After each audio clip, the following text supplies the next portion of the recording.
মুসলমানদের ধর্মীয় উৎসব পবিত্র ঈদুল আজহা উদযাপিত হবে সোমবার। বরাবরের মতো এবারও সকাল 7:30টায় ঈদুল আজহার প্রধান জামাত হবে জাতীয় ঈদগাহ ময়দানে। রাষ্ট্রপতি মোহাম্মদ শাহাবুদ্দিন, মন্ত্রিসভার সদস্য, সংসদ সদস্য, রাজনীতিবিদসহ সব শ্রেণী-পেশার মানুষ ঈদের প্রধান জামাতে অংশ নেবেন।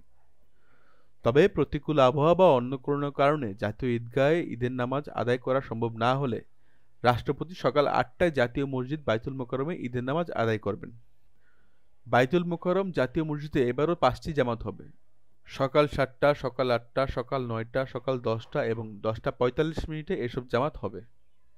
জাতীয় সংসদ ভবনের দক্ষিণ প্লাজায় ঈদুল আজহার জামাত হবে সকাল 8:30টায়। ঢাকা বিশ্ববিদ্যালয়ের কেন্দ্রীয় মসজিদে সকাল 8টায় এবং 9টায় দুটি জামাত হবে।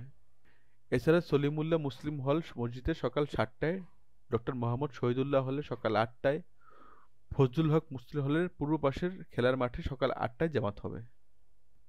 বাংলাদেশ প্রকৌশলী বিশ্ববিদ্যালয়ের খেলার মাঠে সকাল 7টায় হবে ঈদের জামাত। এছাড়া সকাল 8টায় আজিমপুরে ঢাকা বিশ্ববিদ্যালয়ের আবাসিক এলাকায় বাইতুন নূর জামে মসজিদে, সকাল 8টায় মগবাজারে বিটিসিএল কলোনির জামে মসজিদে ঈদের জামাত হবে। ধানমন্ডির 3 নম্বর রোডের এনায়েত মসজিদে সকাল 8:30টায়, 7 নম্বর রোডের বাইতুল আমান মসজিদে সকাল 8টায়, 12 রোডের তাকওয়া মসজিদে সকাল 8টায়, সোবহানবাগ মসজিদে সকাল 8টায় ঈদের জামাত হবে। গুলশান সেন্ট্রাল মসজিদ অ্যান্ড ঈদগাহে ঈদের নামাজের 3টি জামাত অনুষ্ঠিত হবে। প্রথম জামাত সকাল 6টায়, দ্বিতীয় জামাত সকাল 8:30টায় এবং তৃতীয় জামাত 9টায় অনুষ্ঠিত হবে।